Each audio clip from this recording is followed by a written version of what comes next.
live from Kyiv in the very early hours of the morning, so thank you. Very Reverend Andriy Dudchenko is an Archpriest of the Orthodox Church of Ukraine, lecturer at Kyiv Orthodox Theological Academy. He is the editor of the online site kyiv-orthodox.org, which bears the subtitle, quote, "For those who want to believe intelligently," unquote. In a recent article about the massacre of the civilian population in the town of Asha, the following was reported. This is from the article, quote, "Father Andriy Dudchenko, who spent 17 days with his family in a basement on the outskirts of Hostomel, said that trying to explain atrocities in Ukraine would be similar to the empty words from the friends of the Bible-suffering Job. Quote, "We only see at the end the meeting of Job with God, which takes his story to a whole new level." Unquote. Please join me in welcoming Father Andriy.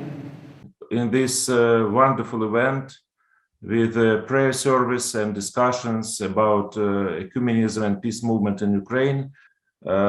So probably I will speak generally about the general topic of the event. I am from Ukraine, now I am in Kyiv, in the capital, after 80 days of war, living now in a quite peaceful city, but with every day we have air raid siren, and every day, several times, we have these notifications on our cell phones about that some rockets, some missiles have flying over Ukraine, and we don't know precisely where they are directed to. And all the churches in Ukraine, all these days are praying, and not only praying but helping also our people and trying to understand what can we do, what the best can we do in this situation. For me personally, just a few words about me personally.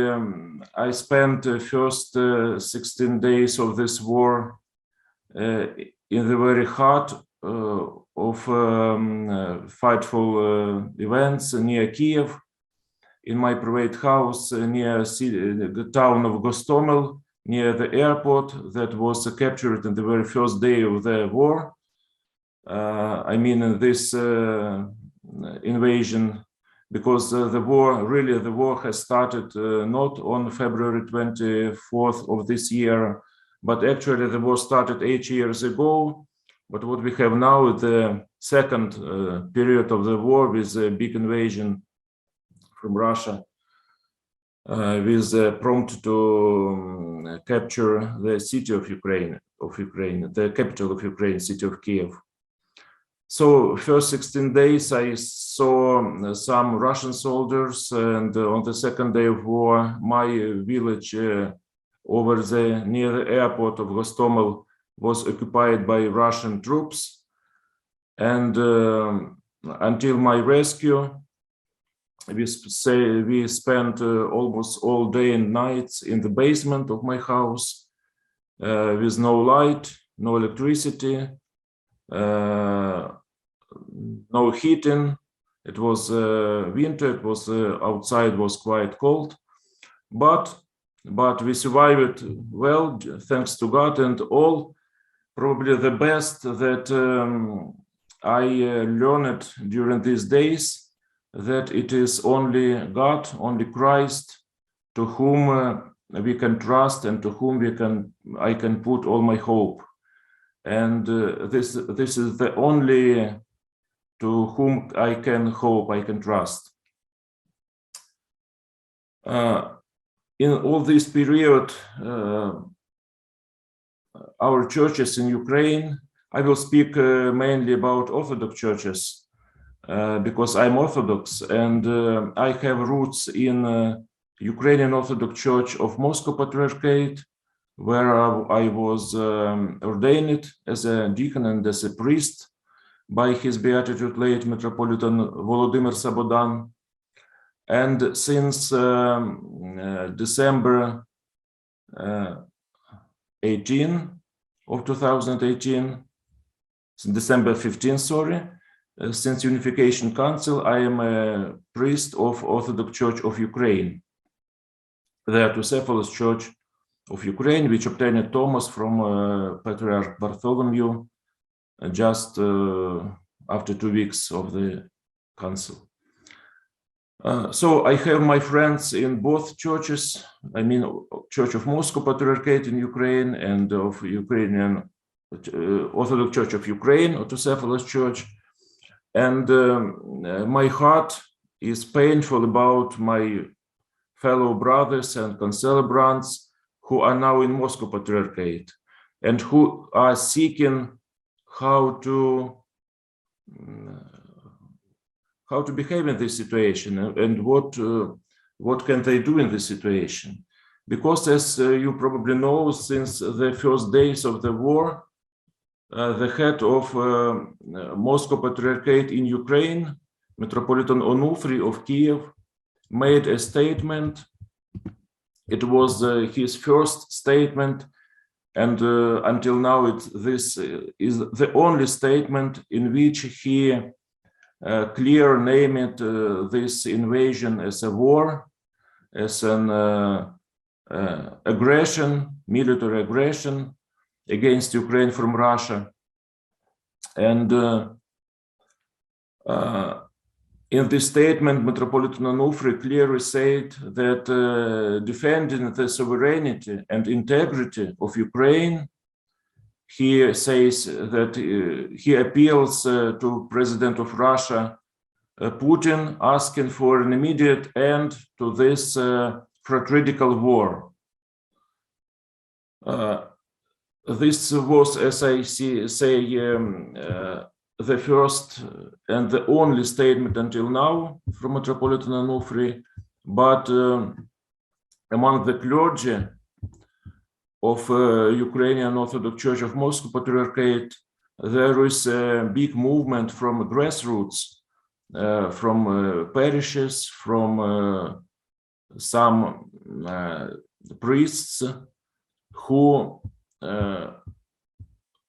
more and more speaking more and more about that they cannot now be anymore in Moscow Patriarchate because as we know, Patriarch Kirill of Moscow support this invasion, support this war, and these priests from Moscow Patriarchate are seeking how to separate from Moscow Patriarchate. Some of them are speaking about a kind of an autocephaly, a kind of a second autocephaly granted by Moscow Patriarchate to this part of Moscow Patriarchate in Ukraine.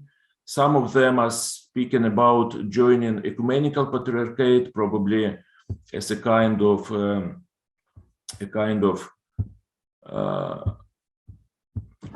exarchate or so on, or a kind of Stavropagial parishes.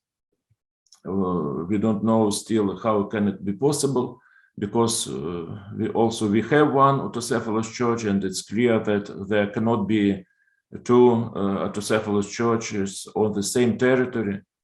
So the questions are not easy, but what we hope it's that despite our this division into two churches, Autocephalous Church of Ukraine and Church of Moscow Patriarchate, we will be uniting in the near future, uniting in prayer and uniting probably also in sharing and concelebrating liturgies.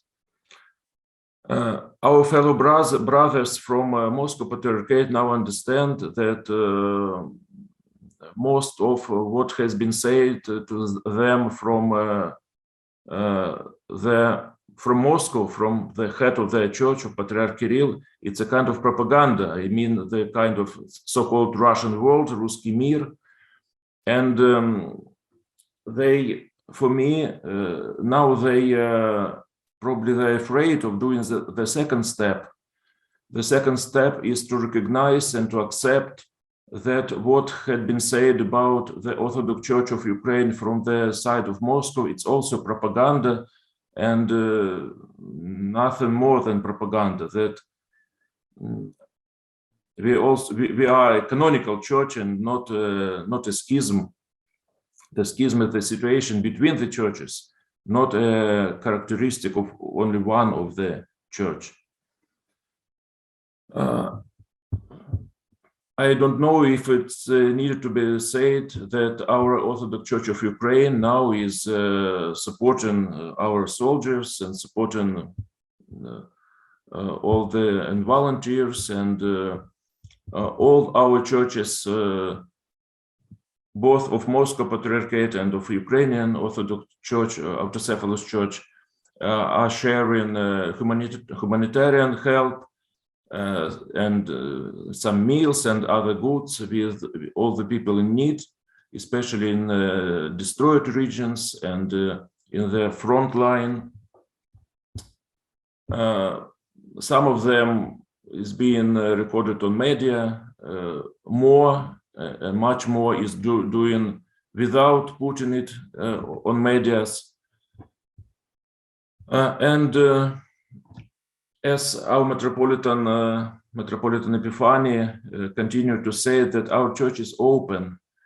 We, priests and parishes and dioceses of Orthodox Church of Ukraine, we are open, we are welcoming our brothers and sisters, welcoming for all kind of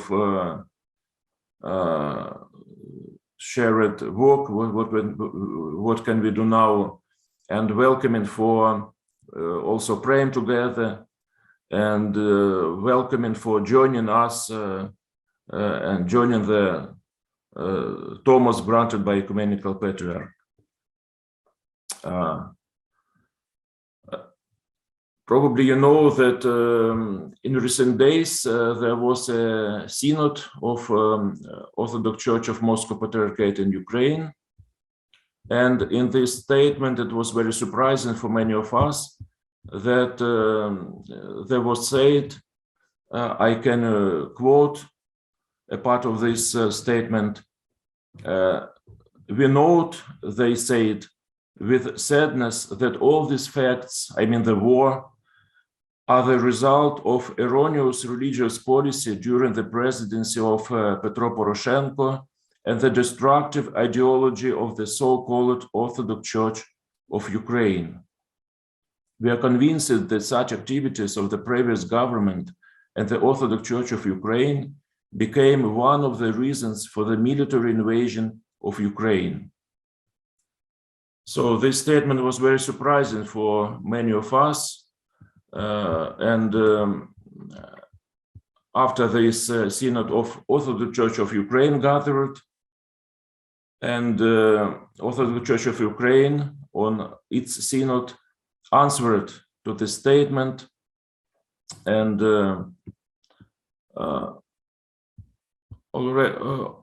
again welcomed all who can join to enter the Orthodox Church of Ukraine, and said that for pity, the meeting of hierarchs of Moscow Patriarchate in Ukraine does not condemn the facts of collaborationism among the clergy. Moscow Patriarchate hierarchs in Ukraine focused on the accusations against the Orthodox Church of Ukraine, calling that its very existence and the Thomas of autocephaly received by our church are the causes of the Russian invasion.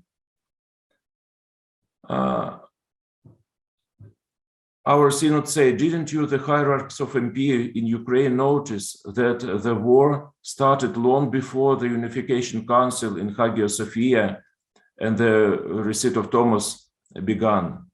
Do you still not understand that the reason for Putin's order to fight against our people is the very fact of the existence of independent Ukraine, its statehood and sovereignty, its successful democratic development and the love of freedom of Ukrainians.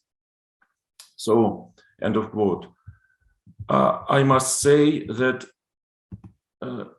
in Moscow Patriarchate there are not only collaborationists and those people who love Russia, I mean Putin Russia much more. Most of them are Ukrainians with a very patriotic position, but with a false attitude about the situation with Orthodox Church of Ukraine.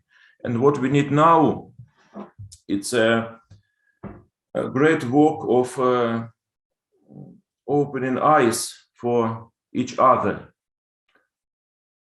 to progress in love for obtaining the just peace. Also, probably I have not much time. Also, I would add, because I missed it to mention one episode from when I was in occupied territory. I should add that Moscow invaders came to Ukraine not only with their soldiers and missiles and tanks and bombs, but also they came to Ukraine with their priests. When I was in my village near Kiev, on the 16 days of the invasion, I met a priest from Russia.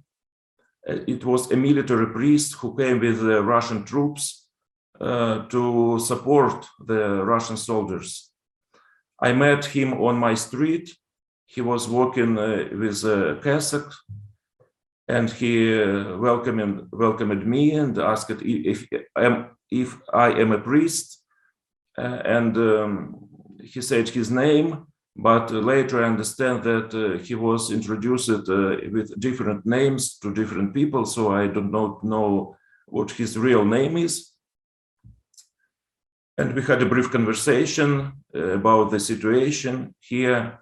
Before them, I met some other soldiers. I met soldiers from Chechnya region of Russia, and I met Russians, very young, about 20 years old soldiers who was kind of disordered and not understanding really what is the reason they came to Ukraine. Some disappointed, but this priest was very strong in his attitude to Ukraine. I mean that when we had conversation about what the reason why they came here with tanks and bombs, and because I said we didn't give them any cause for this, because we don't steal their territory, don't came to there. But he answered me, okay, he said, God has revealed me that Russia is right in this war. Not every war is unjust, he said. This war is just, and Russia is on the right side. God has revealed this to me, he said. And on one of internet discussions later, I read one notice. I'm finishing, sorry, just 1 minute more. I read some statement after all this horrible situation in Bucha and Irpin and Gostomel was discovered, this very brute murders and, it's horrible things. And one person noticed, probably if Russian troops came with their priests, there will be no such a violation, so many violence, so many this evil made, because probably if they have the chaplains would help it to stop, to behave as humans, not as unhumans. But this is worse that just in the territory near Bucha, and my village is 5 kilometers from Gostomel and about 10 kilometers from Bucha. And I think that this was not the only priest. I have seen one, but probably other troops came with their priests also. It's hardly we can imagine that only one priest in all this war came to Ukraine. So despite there was priests, all what we have seen that was done in Bucha, it was done despite the presence of priests. And when the soldiers were disappointed, what I noticed, the priest was very strong with his attitude to this war. So thank you for attention. I hope that in the future we will have not only just peace, but also we have a peace in church, and we have a church more united than it was before the war. Because as I have already said, now I see the great movement and great asking for this from my fellow brothers from Moscow Patriarchate for separation from Moscow to have an independent church in Ukraine. Thank you.